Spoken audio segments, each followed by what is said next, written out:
Hello बच्चों, मैं हूं Jay Singh Parihar and you are in D71 academy. अभी हम करने जा रहे हैं exercise 2.1 class 9th mathematics students के लिए है। NCERT बुक से ली गई है, तो हम इसको ध्यान से देखते हैं। इसके कॉन्सेप्ट हम पिछले वीडियो में कर चुके हैं। जिन बच्चों ने नहीं देखा काइंडली उसको ज़रूर देख लें, क्योंकि उसके बाद ही आपको एक्सरसाइज समझ में आने वाली है। तो ये रही आपकी एक्सरसाइज 2.1, लेकिन हम ऐसे नहीं करेंगे, हम सेपरेटली एक एक क्वेश्चन लेते हैं। क्वेश्चन को हम रीड आउट करते हैं। Which of the following expressions are polynomials in one variable and which are not, state reasons for your answers. Means आपको कुछ पॉलिनोमियल्स दिए हुए हैं, हमको ये फाइंड आउट करना है कि ये पॉलिनोमियल्स इनमें से वन वेरिएबल में कौन कौन से हैं, वन वेरिएबल में। ओके, तो हम ये फाइंड आउट करते हैं। पहली बात तो बच्चों हम ये देखते हैं पॉलिनोमियल है कि नहीं है, फर्स्ट कंडीशन तो ये। दूसरी, फिर उन पॉलिनोमियल्स में से वन वेरिएबल का कौन सा है, हम पहले नंबर पे फोकस करते हैं। 4x² - 3x + 7, ठीक है बच्चों। यहाँ क्या है, x हमको दो जगह दिख तो रहा है, लेकिन क्या है तो सिंगल वेरिएबल, पॉलिनोमियल भी है, कोई प्रॉब्लम नहीं है। पॉलिनोमियल क्या बोलता है, पॉलिनोमियल की डेफिनेशन कहती है कि जो वेरिएबल है उसका एक्सपोनेंट मीन्स पावर एक होल नंबर होना चाहिए, मीन्स 0, 1, 2, 3 समथिंग होना चाहिए। है आपको वेरिएबल दिख रहा है, यहाँ 2 होल नंबर है, यहाँ x की पावर भी होल नंबर है, कोई प्रॉब्लम नहीं है। सारे टर्म्स इंटैक्ट हैं, कोई प्रॉब्लम नहीं है। वेरिएबल केवल x पूरे एक्सप्रेशन में यूज हुआ है, that's why this is correct. This first one is polynomial in one variable, this is correct. Okay, second one की हम बात करते हैं। यहाँ पर क्या है बच्चों, ठीक है, पॉलिनोमियल है कि नहीं पहले ये चेक करते हैं। वेरिएबल क्या है, y की पावर 2 है, 2 एक होल नंबर है।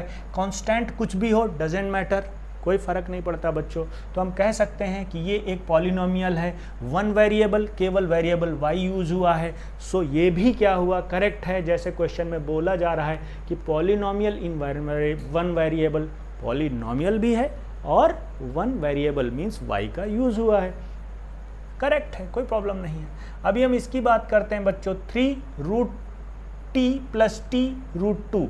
आप देखिए, अगर मैं इसको कुछ ऐसे लिखूं, ये 3√t + t√2 है, ये तो बच्चों वेरिएबल ही नहीं है। मीन्स वेरिएबल जो आपको दिख रहा है तो ये क्या है, पॉलिनोमियल के फॉर्म में नहीं है। t है यहाँ पर वेरिएबल। अब ध्यान से देखिए, t की पावर क्या हो गई बच्चों, √2 को हम क्या लिखते हैं, 1/2 + t। यहाँ तो ठीक है, इसकी पावर एक होल नंबर है √2, लेकिन t की पावर यहाँ 1/2 हो गई, ये तो फ्रैक्शनल है, ये तो होल नंबर नहीं है। तो क्या हुआ, ये आपका जो थर्ड नंबर दिया हुआ है बच्चों, ये तो पॉलिनोमियल ही नहीं है। तो आगे वन वेरिएबल या सेकंड वेरिएबल चेक करने का कोई मतलब ही नहीं बनता है, ये आपका क्रॉस हो गया, ये पॉलिनोमियल ही नहीं है। अभी आप इसकी बात कीजिए, फोर्थ नंबर की y + 2/y, इसको अगर आप लिखते हैं y + 2/y, y की पावर तो ठीक है, एक होल नंबर है, तो ये एक पॉलिनोमियल यहाँ तक तो बन रहा है, लेकिन इसकी पावर नीचे है। लेकिन नीचे से मतलब नहीं होता बच्चों, जब आप इसको ऊपर लेके आएंगे तो ये माइनस हो जाएगी, और माइनस क्या है, -1 बच्चों एक होल नंबर नहीं है, ये क्या है, ये एक नेगेटिव इंटीजर है। और पॉलिनोमियल की डेफिनीशन कहती है कि जो भी पावर या एक्सपोनेंट होना है, इसको क्या होना है, केवल और केवल होल नंबर होना है, means 0 and natural numbers 1, 2, 3 something. इस वजह से बच्चों ये क्या है, ये तो एक पॉलिनोमियल ही नहीं है। तो फोर्थ क्या है, एक पॉलिनोमियल ही नहीं है, तो वन वेरिएबल होने से कोई मतलब ही नहीं है। फिफ्थ की हम बात करते हैं। यहाँ क्या है वेरिएबल, आप देखिए x, y, t 3 variable use हो रहे हैं। हमको तो चाहिए क्या बच्चों, चाहिए हमको तो वन वेरिएबल वाला चाहिए। पॉलिनोमियल है क्या, पॉलिनोमियल तो है, क्यों, चूंकि वेरिएबल यूज हो रहे हैं। x, इनकी पावर पे हमें चेक करना है, 10 एक होल नंबर है, 3 एक होल नंबर है, t की पावर 50 भी एक होल नंबर है। तो होल नंबर के कॉन्सेप्ट से पॉलिनोमियल तो है, लेकिन वन वेरिएबल का नहीं है। इसमें वेरिएबल कितने हैं, 3। So this is a polynomial but of 3 variable, so this is not a polynomial in one variable. ये आपका आंसर हो गया। मेरे ख्याल से आप समझ पाए होंगे क्वेश्चन नंबर 1, ठीक है। अभी हम क्वेश्चन नंबर 2 पे चलते हैं बच्चों। Right the coefficient of x² in each of the following, ठीक है। अभी समझते हैं ये क्या कह रहे हैं बच्चों। कोएफिशिएंट मैंने आपको पिछली क्लास में बताया है क्या होते हैं। हम टर्म्स को चेक करते हैं, हम टर्म्स को चेक करते हैं, मीन्स यहाँ टर्म्स को हम चेक करते हैं। टर्म्स के साथ में बच्चों क्या होता है, टर्म्स के साथ में वेरिएबल के साथ में जिस कांस्टेंट का मल्टीप्लिकेशन होता है, जैसे यहाँ की अगर हम बात करें एक्स स्क्वायर के साथ में किसका मल्टीप्लिकेशन है, 1 का है। एक्स के साथ में किसका है, 1 का है। यहाँ एक्स स्क्वायर के साथ में किसका है बच्चों, -1 का है। ये बात आप समझ पा रहे हैं। एक्स क्यूब के साथ में किसका है, 1 का। कहने का मतलब क्या है, हम हर एक टर्म को चेक करते हैं, उसके वेरिएबल के साथ में जिस कांस्टेंट का मल्टीप्लिकेशन है उसी को हम कोएफिशिएंट बोलते हैं। पिछले क्लास में हम देख चुके हैं। ओके, तो यहाँ पर बच्चों हमको क्या निकालना है, यहाँ हमको निकालना है कि x square, right the coefficient of x square in each of the following case. यहाँ एक्स स्क्वायर देखिए, एक्स स्क्वायर का कोएफिशिएंट क्या है बच्चों, क्लियर कट दिख रहा है 1, कोई प्रॉब्लम नहीं है। तो पहले का आंसर आपका हो गया 1। ओके, सेकंड की बात करते हैं। सेकंड में आप देखिए 2 - x square plus x cube, इसको ऐसे लिख लेते हैं 2 - x square plus x cube. Coefficient आपको किसका निकालना है, एक्स स्क्वायर का निकालना है। तो इसका क्या हो गया बच्चों, इसको हम कुछ ऐसा लिखते हैं -1। मैंने आपको बताया था जब भी नेगेटिव अगर सिंबल लगा हुआ है तो हम करते क्या है, हम नेगेटिव को अलग कर लेते हैं। एक्स स्क्वायर का कोएफिशिएंट तो वैसे 1 है, 1 से मल्टीप्लिकेशन है, लेकिन साइन क्या है, माइनस का है, तो हम इसको अलग कर लेते हैं। तो एक्स स्क्वायर का कोएफिशिएंट अगर लिखने को आएगा बच्चों तो आप क्या बोलेंगे, -1 बोलेंगे, 1 नहीं बोलेंगे। ठीक है, तो सेकेंड का आपका बच्चों आंसर ये हो गया। थर्ड का आंसर क्या है बच्चों, क्लियर कट दिख रहा है, एक्स स्क्वायर का कोएफिशिएंट क्या है, π/2 है, क्लियर कट दिख रहा है। तो थर्ड का आंसर आपका हो गया बच्चों π/2। π/2 कोएफिशिएंट है एक्स स्क्वायर का। यहाँ क्या है बच्चों, एक्स स्क्वायर तो दिख ही नहीं रहा है, तो हम क्या करें, ये तो अजीब स्थिति आ गई। फिर हम क्या कर सकते हैं बच्चों, लेकिन आपको आंसर तो देना ही देना है। क्या कर सकते हैं आप, एक्स स्क्वायर का कोएफिशिएंट क्या है। फोर्थ क्वेश्चन में बच्चों लिख लेता हूँ √2x - 1। ठीक है, तो होगा क्या, इसको मैं कुछ ऐसा लिख सकता हूँ √2x - 1, कुछ भी आप लिख लीजिए, प्लस 0 × एक्स स्क्वायर लिख लूँ मैं। एक्सप्रेशन केवल इतना था, लेकिन मैं बोलूँ मैं एक कांस्टेंट 0 ले लूँ बच्चों, उसमें मैं एक्स स्क्वायर एक्स क्यूब किसी भी नंबर का मल्टीप्लाई कर दूँ, किसी भी वेरिएबल का इनफैक्ट मल्टीप्लाई कर दूँ, तो कोई एक्सप्रेशन की वैल्यू में फ़र्क पड़ेगा क्या, नहीं पड़ेगा। तो क्या हम बोल सकते हैं, यहाँ हमें एक्स स्क्वायर दिख तो नहीं रहा है बच्चों, लेकिन हम इस फॉर्मेट में लिख के बोल सकते हैं कि एक्स स्क्वायर का कोएफिशिएंट क्या है, 0 है। आप बोलेंगे सर इस एक्सप्रेशन में एक्स स्क्वायर का कोएफिशिएंट 0 है।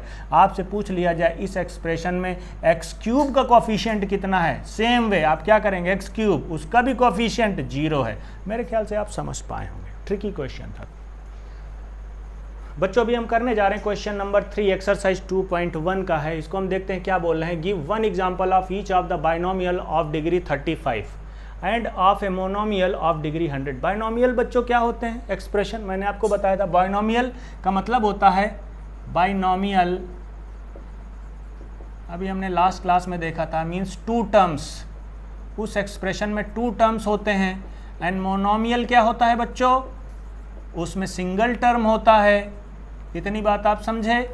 तो हमें एक ऐसा एक्सप्रेशन बनाना है बच्चों जिसमें डिग्री 35 हो। डिग्री 35 का मतलब क्या है कि वेरिएबल जो उसमें यूज़ होगा उसकी पावर 35 रहेगी। कहने का मतलब कुछ ऐसा बना दें, x2 की पावर 35 + 7।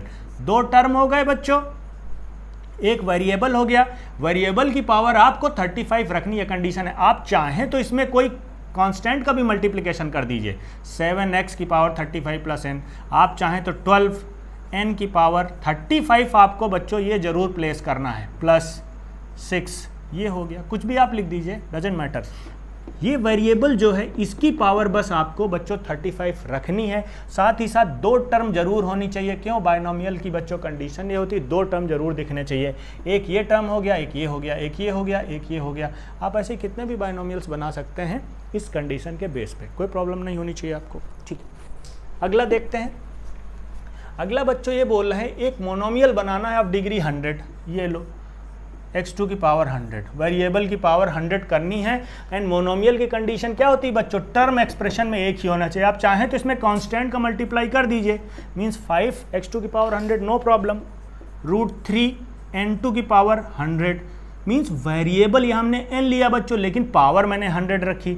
यहाँ वेरिएबल x रखा था, पावर 100 रखी। इतनी सी बात आप समझ पा रहे हैं। कितने भी आप इस तरीके के एक्सप्रेशन बना सकते हैं मोनोमियल्स, कंडीशन बस एक ही रहेगी, उस एक्सप्रेशन में टर्म केवल एक रहेगा। पिछला जो क्वेश्चन था बायनोमियल, उसमें पावर 35 थी वेरिएबल की, लेकिन टर्म 2 यूज हुए थे। मेरे ख्याल से आप समझ पाए होंगे, सिंपल सा क्वेश्चन है। ठीक है, क्वेश्चन नंबर 4 पर चलते हैं बच्चों, इसको ध्यान से देखिए। Right the degree of each of the following polynomials. ठीक है, डिग्री क्या होती थी बच्चों, मैंने आपको बताया डिग्री होती थी, आपको टर्म चेक करने हैं। यहाँ 1 term, 2nd term, 3rd term, 3 terms हैं बच्चों। यहाँ डिग्री चेक करनी, मैंने आपको बताया था टर्म में आपको ये चेक करना है किस टर्म में वेरिएबल की पावर एक्सपोनेंट सबसे ज़्यादा है, और वही डिग्री होती है। जैसे यहाँ आप देखेंगे वेरिएबल x³ है, x² x है। ठीक है, x वेरिएबल यूज़ हुआ है, पावर कहाँ सबसे ज़्यादा है, x³ मीन्स 3 पावर है, और यही 3 बच्चों डिग्री हो गया। इस पॉलिनोमियल का डिग्री क्या हो गया बच्चों, 3। Highest power of variable in any term is called degree of the polynomial.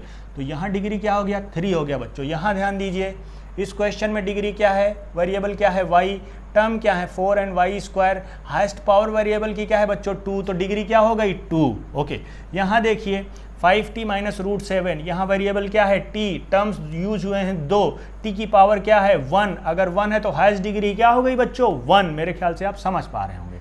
3 बच्चों, अभी यहाँ बताइए क्या होता है, किसी कांस्टेंट में क्या करते हैं हम, ध्यान दीजिए, x2 की पावर 0 इस फॉर्म में लिख सकते हैं, इस फॉर्म में लिख सकते हैं। तो किसी कांस्टेंट की हाईएस्ट डिग्री क्या हो सकती है बच्चों, किसी कांस्टेंट की हाईएस्ट डिग्री बच्चों हो सकती केवल और केवल 0। इसके बारे में हम लास्ट वीडियो में अच्छे से डिस्कस कर चुके हैं, मेरे ख्याल से आप समझ पा रहे हो।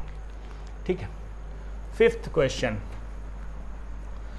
क्वेश्चन बोल रहा है classify following as linear, quadratic and cubic polynomial. Linear क्या होते हैं बच्चों, वेरिएबल की मैक्सिमम पावर 1 हो सकती है, क्वाड्रेटिक में वेरिएबल की मैक्सिमम पावर 2 होती थी, क्यूबिक में क्या होता था, वेरिएबल की पावर 3 होती थी, हमने पढ़ा है।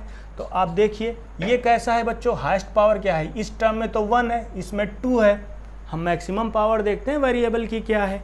तो ये कैसा इक्वेशन हो गया बच्चों, ये क्वाड्रेटिक हो गया। क्यों, चूंकि वेरिएबल की पावर 2 है, 2 पावर जब होती तो क्वाड्रेटिक। यहाँ क्या x माइनस x³, ये क्यूबिक हो गया। आपको ये दिख रही बच्चों, हाईएस्ट पावर 3, तो ये क्यूबिक हो गया।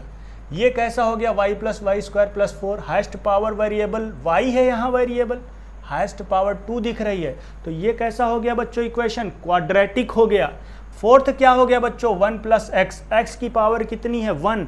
जब एक्सप्रेशन में पावर 1 होती है बच्चों, तो वो एक्सप्रेशन कैसा होता है, लीनियर एक्सप्रेशन होता है। ये हो गया लीनियर। यहाँ पर भी पावर बच्चों 1, तो कैसा हो गया, ये लीनियर एक्सप्रेशन हो गया। r² वेरिएबल r है, पावर 2 है, 2 पावर अगर है तो वो क्या होता है, क्वाड्रेटिक एक्सप्रेशन होता है बच्चों। 7x³ x की पावर क्या है बच्चों 3 है, 3 पावर हो गया तो क्या होता है, क्यूबिक। बहुत सिंपल सा क्वेश्चन था, मेरे ख्याल से आप समझ पाए होंगे। नेक्स्ट, तो ये रही बच्चों आपकी एक सिंपल सी एक्सरसाइज थी 2.1। अभी हम नेक्स्ट वीडियो में करेंगे एक बहुत ही अच्छा टॉपिक, जीरो ऑफ पॉलिनोमियल, फिर उससे रिलेटेड हम एक्सरसाइज करेंगे। ध्यान से पढ़ते रहिए, stay safe, stay healthy. Thank you.